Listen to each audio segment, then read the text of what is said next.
Ce lundi 28 avril 2025 s'ouvre le procès du braquage de Kim Kardashian. 9 hommes et une femme défendront leur innocence à la barre. Ces 10 personnes sont accusées d'avoir participé à un vol à main armée à Paris en 2016. Les faits se sont déroulés dans un luxueux hôtel de la capitale où résidait alors Kim Kardashian. L'influenceuse avait été ligotée avant qu'on ne lui vole des bijoux.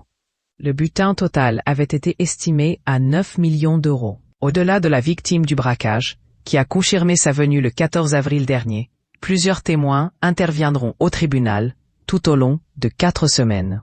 Abderrahmane Ouattiki, veilleur de nuit de l'hôtel où s'est déroulée l'agression, devrait ainsi apporter son éclairage en tant que partie civile.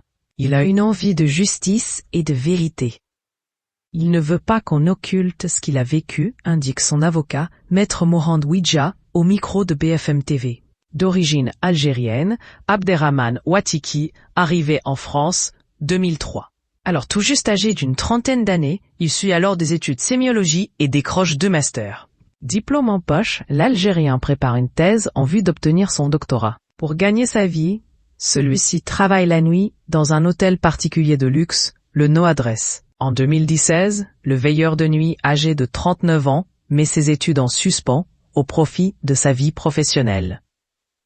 Ce père de famille qui voit très peu son enfant projette de mettre suffisamment d'argent de côté et de mettre un point final à sa thèse plus tard. Sa vie bascule lorsque plusieurs individus se présentent sur son lieu de travail dans la nuit du 2 au 3 octobre 2016. Ce soir-là, Abderrahmane Ouattiki prend son service à 21h.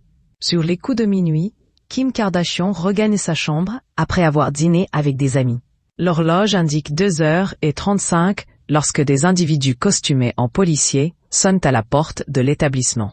Le veilleur de nuit leur ouvre, ignorant qu'on va le menotter, mettre à genoux et lui demander d'indiquer la chambre où séjourne la femme du rappeur. Sous la menace d'une arme, l'Algérien répond à la demande des faux policiers et suit 2 d'entre eux jusqu'à la suite de la milliardaire sans jamais perdre son sang-froid. Ce même calme interrogera plus tard Kim Kardashian. Le veilleur de nuit expliquera qu'il vaut mieux garder son calme lorsque l'on sent l'acier d'une arme braquée sur sa tempe, comme le rapporte BFM TV. Un psychiatre lui diagnostiquera néanmoins un syndrome de stress post-traumatique en fin d'année.